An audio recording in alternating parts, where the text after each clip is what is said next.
night, maybe early Monday morning, Monday afternoon. They expect, at least for now, this hurricane to make landfall in Florida, southern Florida, someplace on Monday. Chad, stand by for a moment. I want to check in with one of our so-called citizen journalists in the hurricane zone right now. He's been helping us understand what's going on. He's also sharing with us some exclusive video he's shot. Gary Walton is a cave diver riding out the hurricane in the town of Akumal.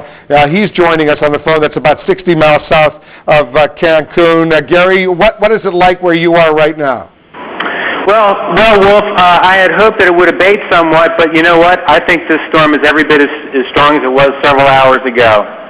Right now we have the storm surge coming up pretty close to the level it was last night. I'd say that that's probably only about 1.5 feet higher than normal high tide level. But the wind is howling. All the foliage is just heeled over at a 45-degree angle, being pushed around. It looks like this wind is still coming from the northwest here, so it's very nasty. You shot some exclusive video and got it to us via the internet.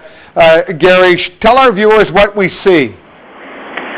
Well, I've got so many pieces, I'm trying to recall exactly what I sent. I believe one of them may be a shot of Half Moon Bay and some swells coming in, just a view of the beach and a good bit of sand and some rock debris. Here it is. We're seeing that right now.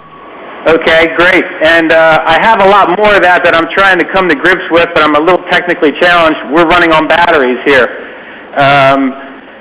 I think I also sent some where I walked through a jungle area and the foliage is being pushed around by the wind.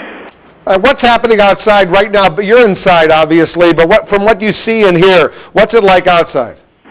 Well, these other clips I have, I can actually demonstrate that later, but what's happening is we have floodwaters that are covering the streets right now in North Akumal.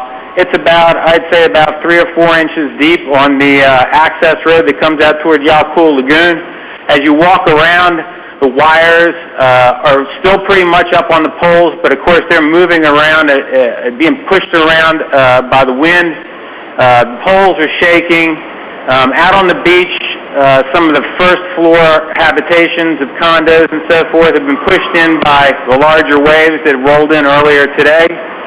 And basically, it was all I could do to hold on when I walked around and shot this video. Gary, our meteorologist Chad Myers has a question for you. Chad? We know you're out of power, but do you have a battery-operated radio? Are you hearing any reports out of Cozumel or out of Cancun at all? Actually, the most I've heard is what I'm hearing with you right now, but we are on the internet, believe it or not. Thank goodness for the modern age. And with our backup batteries, I got a 48-volt system here, and we've been running on that all day because the power grid was dropped earlier in the morning. So the winds are still offshore for you. You are actually south of the eye. I have a picture of the eye here, and I'll zoom in, and actually I can show you right where you are on the storm. There's Tulum right there. Here's Cancun, Akumal, Cozumel, right there, Playa del Carmen. Your winds are actually offshore here, not as dangerous as what everybody else is seeing up here with the onshore plowing of the wind and the waves and the storm surge right into the hotel zone, right into downtown Cancun. The damage on this side of the storm will be exponential compared to what you're seeing down where you are. So I suspect when this is over and you get in your car and drive north, it's going to start to look a whole lot worse than what you're seeing. Well,